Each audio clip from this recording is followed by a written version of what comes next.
ಧರ್ಮಸ್ಥಳ ಗ್ರಾಮದಲ್ಲಿ ಶವಗಳನ್ನು ಹೂತಿಟ್ಟ ಆರೋಪ ಪ್ರಕರಣ. ಧರ್ಮಸ್ಥಳ ಗ್ರಾಮಕ್ಕೆ ಇವತ್ತು ಎಸ್ಐಟಿ ತಂಡ ಭೇಟಿ ಆಗ್ತಾ ಇದೆ.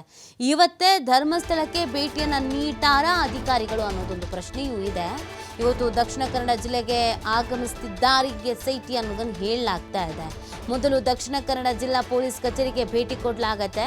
ದಕ್ಷಿಣ ಕನ್ನಡ ಎಸ್ಪಿಯಿಂದ ಮಾಹಿತಿಯನ್ನು ಪಡಿತಾರೆ ಅಧಿಕಾರಿಗಳು. ಆ ಬಳಿಕ ಧರ್ಮಸ್ಥಳ ಪೊಲೀಸ್ ಠಾಣೆಗೆ ಅಧಿಕಾರಿಗಳು ಭೇಟಿಯನ್ನು ನೀಡಲಿದ್ದಾರೆ ಅನ್ನೋದ್ರ ಬಗ್ಗೆ ಮಾಹಿತಿ ಸಿಗ್ತಾ ಇದೆ. ಸೊ ಈ ಪ್ರಕರಣವನ್ನ ಎಸ್ಐಟಿ ತನಿಖೆಗೆ ವಹಿಸಲೇಬೇಕು ಅನ್ನುವಂಥ ಆಗ್ರಹ ಆಗಿತ್ತು.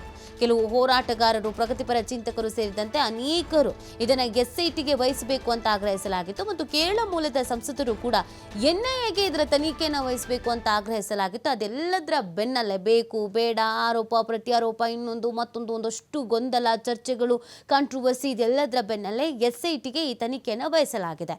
ಸೊ ಈಗಿರುವಂಥ ಪ್ರಶ್ನೆ, ಎಸ್ಐಟಿ ಟೀಮ್ ಹೆಂಗೆ ಕೆಲಸ ಮಾಡುತ್ತೆ ಅಂತ, ಮತ್ತು ಎಸ್ಐಟಿಗೆ ಯಾವೆಲ್ಲ ಅಧಿಕಾರಿಗಳನ್ನು ನೇಮಕ ಮಾಡಿಕೊಳ್ತಾರೆ, ಆ ಇಡೀ ಟೀಮ್ ಯಾವ ರೀತಿ ಇಲ್ಲಿ ವರ್ಕ್ ಮಾಡುತ್ತಿ ಅನ್ನೋದು ಪ್ರಶ್ನೆ ಆಗಿರೋದು.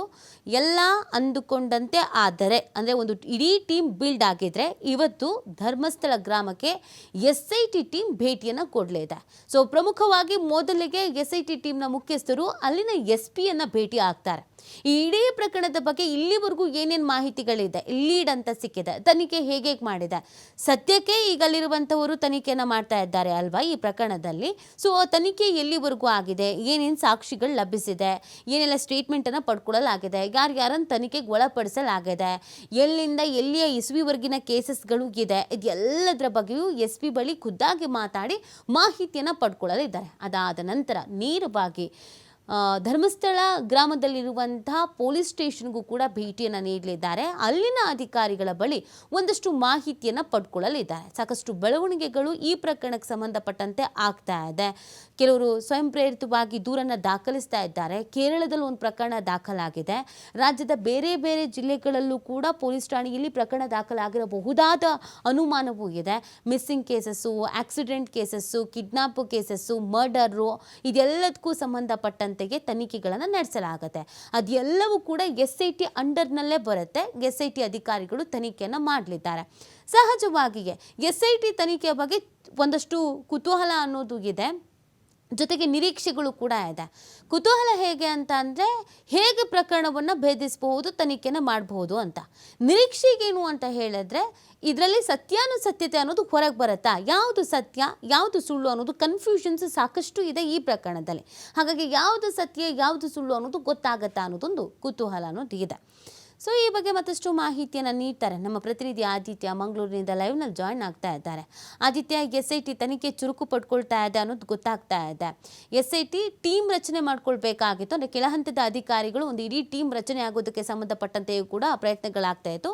ಒಂದು ಇಡೀ ಟೀಮ್ ರೆಡಿ ಆಗಿದೆಯಾ, ಎಷ್ಟು ಜನ ಸದಸ್ಯರಿದ್ದಾರೆ, ಆ ಬಗ್ಗೆ ಏನಾದರೂ ಮಾಹಿತಿ ಇದೆಯಾ? ಹಾಗೇನೆ ಇವತ್ತು ಧರ್ಮಸ್ಥಳಕ್ಕೆ ಭೇಟಿ ಕೊಡುವಂಥ ಸಾಧ್ಯತೆ ಎಷ್ಟು ಮಟ್ಟಿಗಿದೆ ಎಸ್ಐಟಿ ಟೀಮು? ನೀತಿ ಹೌದು, ಇವತ್ತು ಬಂದಿರುವಂಥ ಒಂದು ಮಾಹಿತಿಯ ಪ್ರಕಾರ ಎಸ್ಐಟಿ ಫಾರ್ಮ್ ಆದ ಬಳಿಕ ಇವತ್ತು ಮೊದಲ ಬಾರಿಗೆ ದಕ್ಷಿಣ ಕನ್ನಡ ಜಿಲ್ಲೆಗೆ, ಪ್ರಮುಖವಾಗಿ ಧರ್ಮಸ್ಥಳ ಪೊಲೀಸ್ ಠಾಣೆಗೆ ಎಸ್ಐಟಿಯ ಹಿರಿಯ ಅಧಿಕಾರಿಗಳು ಭೇಟಿ ನೀಡ್ತಾರೆ ಅನ್ನುವಂಥ ಮಾಹಿತಿ ಇದೆ. ಈಗಾಗಲೇ ಅವರು ಮಂಗಳೂರು ಕೂಡ ಬಂದಿದ್ದಾರೆ.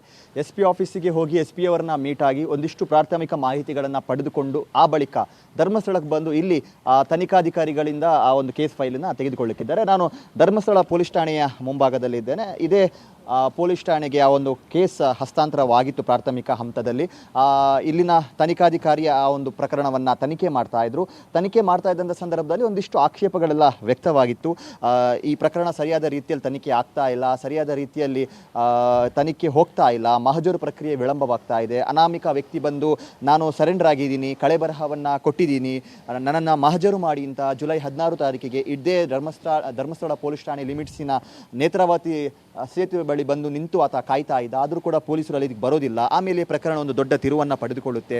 ಎಸ್ಐಟಿ ಫಾರ್ಮ್ ಆಗುತ್ತೆ. ಎಸ್ಐಟಿ ಫಾರ್ಮ್ ಆದ ಬಳಿಕ ಈ ದಿನದವರೆಗೂ ಕೂಡ ಇದ್ದಂಥ ಒಂದು ಕುತೂಹಲ, ನಿರೀಕ್ಷೆ ಏನು ಅಂದರೆ, ಯಾವಾಗ ಅಧಿಕಾರಿಗಳು ಬರ್ತಾರೆ, ಎಸ್ಐಟಿ ಅವರು ಯಾವಾಗ ತನಿಖೆಯನ್ನು ಕೈಗೆತ್ತಿಕೊಳ್ತಾರೆ. ಅದಕ್ಕೂ ಮೀರಿ ಸಾಮಾನ್ಯ ಜನರಲ್ಲಿ ಇರುವಂಥದ್ದು, ಆತ ತೋರಿಸ್ತೀನಿ ಅಂತ ರೆಡಿ ಇದ್ದಾನೆ, ಯಾಕೆ ಪೊಲೀಸವರು ಅಸ್ಥಿಪಂಜರವನ್ನು ಹೊರತೆಗಿತಾ ಇಲ್ಲ, ಯಾಕೆ ಇಷ್ಟು ವಿಳಂಬ ಮಾಡ್ತಾ ಇದ್ದಾರೆ ಅನ್ನುವಂಥದ್ದು. ಆದರೆ ಇದಕ್ಕೆಲ್ಲ ಒಂದು ಪ್ರೊಸೆಸ್ ಇದೆ.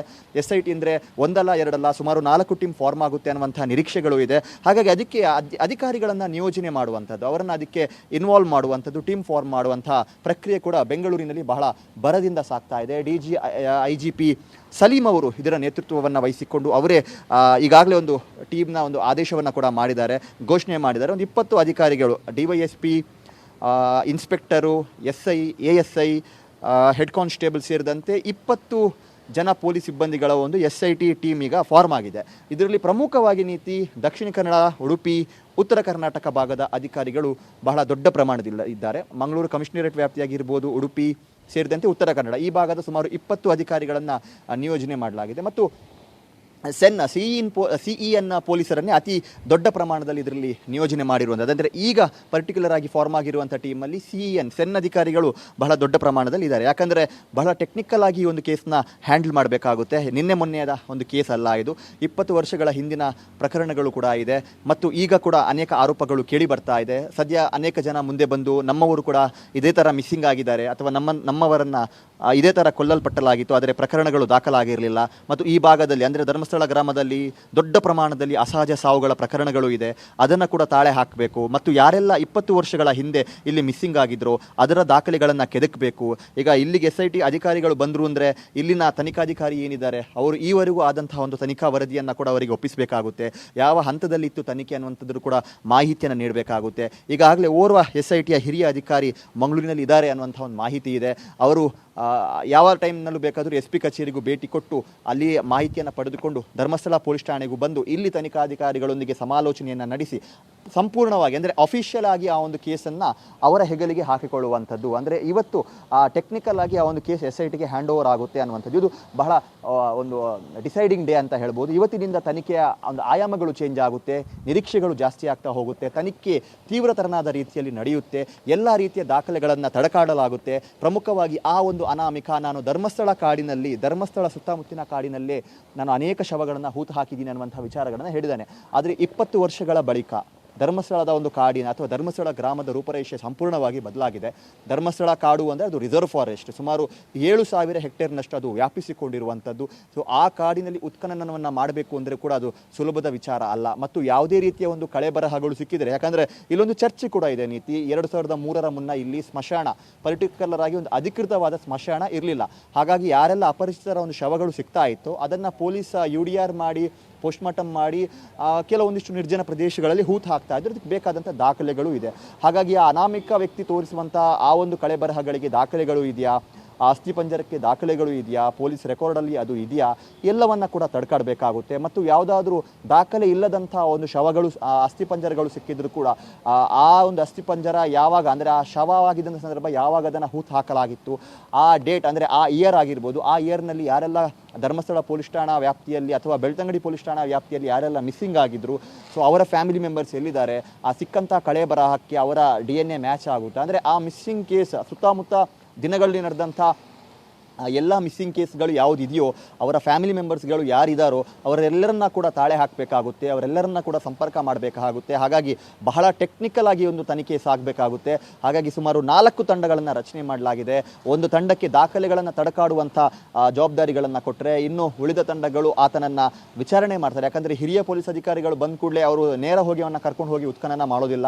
ಆತ ಈಗಾಗಲೇ ಒಂದು ಕಳೆ ಬರಹವನ್ನು ತೆಗೆದುಕೊಂಡು ಬಂದು ಹಸ್ತಾಂತರ ಮಾಡಿದ್ದಾನೆ. ಅದು ಎಕ್ಸಾಕ್ಟ್ ಆಗಿ ಆತ ಏನು ಹೇಳಿದ್ದಾನೆ, ನಾನು ಆ ಪ್ರದೇಶದಿಂದ ಮಣ್ಣಿನಿಂದ ಹೂತದ್ದನ್ನು ಹೊರಗೆ ತೆಗೆದುಕೊಂಡು ಬಂದಿದ್ದೀನಿ ಅಂತ ಹೇಳ್ತಾ ಇದ್ದಾನೆ. ಹಾಗಾಗಿ ಅದು ಅಲ್ಲಿಂದನೇ ಆತ ತೆಗೆದುಕೊಂಡು ಬಂದಿದ್ದಾನ, ಆ ಸ್ಪಾಟ್ ಯಾವುದು, ಅಲ್ಲಿರುವಂಥ ಮಣ್ಣಿನ ಸ್ಯಾಂಪಲ್ ಈಗ ಬರುವಂಥ FSL ವರದಿಗೆ ಮ್ಯಾಚ್ ಆಗುತ್ತಾ, ಆ ಕಳೆ ಬರಹ ಎಷ್ಟು ವಯಸ್ಸಿನವರದ್ದು, ಯಾವ ವ್ಯಕ್ತಿ, ಪುರುಷರ ಅಥವಾ ಅದು ಮಹಿಳೆಯನ, ಎಲ್ಲವನ್ನ ಕೂಡ ತನಿಖೆ ಮಾಡಬೇಕಾಗುತ್ತೆ. ಮತ್ತು ಆತನ ಒಂದು ತನಿಖೆ, ಆತನ ಒಂದು ಕ್ಲಾರಿಟಿ ಏನು, ಆತ ನಿಜವಾಗಲೂ ಸತ್ಯವನ್ನೇ ಹೇಳ್ತಾ ಇದ್ದಾನ, ಆತ ಹೇಳ್ತಾ ಇರುವಂಥದ್ದು ಎಲ್ಲವೂ ನಿಜಾನ, ಅದು ಕಪೋಕಲ್ಪಿತನ ಅನ್ನುವಂಥ ರೀತಿಯಲ್ಲೂ ಕೂಡ ತನಿಖೆ ಸಾಗುತ್ತೆ. ಯಾವಾಗ ತನಿಖಾಧಿಕಾರಿಗಳು SITಯ ತನಿಖಾಧಿಕಾರಿಗಳಿಗೆ ಈತ ಹೇಳ್ತಾ ಇರುವಂಥ ವಿಚಾರಗಳು ಕನ್ವಿನ್ಸಿಂಗ್ ಆಗಿದೆ, ಈತ ಹೇಳ್ತಾ ಇರುವಂಥದ್ರಲ್ಲಿ ನೈಜತೆ ಇದೆ, ನೈಜವಾದ ವಿಚಾರವನ್ನೇ ಈತ ಹೇಳ್ತಾ ಇದ್ದೇನೆ ಅನ್ನುವಂಥದ್ದು ಕನ್ವಿನ್ಸ್ ಆದರೆ ಮುಂದಕ್ಕೆ ತನಿಖೆ ಸ್ಪೀಡಪ್ ಆಗುತ್ತೆ. ಆದಷ್ಟು ಬೇಗ ಉತ್ಖನನದ ಪ್ರೊಸೆಸ್ ಕೂಡ ಬೇಗ ಆಗುತ್ತೆ. ಯಾಕಂದರೆ ಇಲ್ಲಿ ಇರುವಂಥದ್ದೇ ಉತ್ಖನನ. ಯಾಕಂದರೆ ಈಗ ಪ್ರಸ್ತುತದ ಸಿಚುವೇಷನ್ನಲ್ಲಿ ಯಾರು ಬೇಕಾದರೂ ಕಾಡಿಗೆ ಹೋಗ್ಬೋದು, ಆತ ಹೇಳಿದಂಥ ಪ್ರದೇಶಗಳಿಗೆ ಹೋಗ್ಬೋದು. ಸೊ ಸಾಕ್ಷಿನಾಶಗಳಾಗುವಂಥ ಸಾಧ್ಯತೆಗಳು ಕೂಡ ಇದೆ ಅನ್ನುವಂಥ ಒಂದು ಆರೋಪಗಳು ಕೂಡ ಇದೆ. ಹಾಗಾಗಿ ಒಮ್ಮೆ SIT ಎಂಟರ್ ಆಗಿ ಆತನ ಸ್ಟೇಟ್ಮೆಂಟನ್ನು ತೆಗೆದುಕೊಂಡು ಅವರು ಅದು ಕನ್ವಿನ್ಸಿಂಗ್ ಕನ್ವಿನ್ಸಿಂಗ್ ಅಂತ ಅನಿಸಿದ್ರೆ ಸೊ ಧರ್ಮಸ್ಥಳದ ಈ ಒಂದು ರಿಸರ್ವ್ ಫಾರೆಸ್ಟ್ನ ಕಾಡು ಏನಿದೆ ಇದಕ್ಕೆ ಸಾರ್ವಜನಿಕರಿಗೆ ನಿರ್ಬಂಧವನ್ನು ಹೇರುವಂಥ ಸಾಧ್ಯತೆಗಳು ಕೂಡ ಇದೆ. ಒಂದು ರಾ ಮ್ಯಾಪನ್ನು ಮಾಡಿಕೊಂಡು ಆತ ಎಲ್ಲೆಲ್ಲ ಸ್ಪಾಟ್ಗಳನ್ನು ಹೇಳ್ತಾನೋ ಅದಕ್ಕೆ ಪೂರಕವಾಗಿ ಡ್ರೋನ್ ಮೂಲಕ ಅದನ್ನು ಒಂದು ಸರ್ವೆ ಮಾಡಿ ಆ ಸ್ಪಾಟ್ಗಳ ಮೇಲೆ ಹದ್ದಿನ ಕಣ್ಣನ್ನು ಇರಿಸಲಾಗುತ್ತೆ. ಅಲ್ಲಿಗೆ ಯಾರಿಗೂ ಕೂಡ ಎಂಟ್ರಿಯನ್ನು ನಿಷೇಧ ಮಾಡಲಾಗುತ್ತೆ. ಸೊ ಈ ಎಲ್ಲ ಪ್ರೊಸೆಸ್ಗಳು ಇವತ್ತಿನಿಂದ ನಡೆಯುತ್ತೆ ಅನ್ನುವಂಥ ನಿರೀಕ್ಷೆ ಇದೆ. ಸೊ SIT ಅಧಿಕಾರಿಗಳು ಅದಕ್ಕೆ ಎಷ್ಟರ ಮಟ್ಟಿಗೆ ಬಲ ತುಂಬುತ್ತಾರೆ, ಇವತ್ತು ಅವರ ಪ್ರೊಸೆಸ್ ಏನಿರುತ್ತೆ, ಇವತ್ತು ಅವರ ಏನೆಲ್ಲ ಮೂಮೆಂಟ್ಸ್ ಇರುತ್ತೆ, ಬಹಳ ಕುತೂಹಲ ಕಾರಣವಾಗಿದೆ. ಓಕೆ, ಥ್ಯಾಂಕ್ ಯು ಆದಿತ್ಯ ತಮ್ಮೆಲ್ಲ ಡೀಟೇಲ್ಸ್ಗಾಗಿ.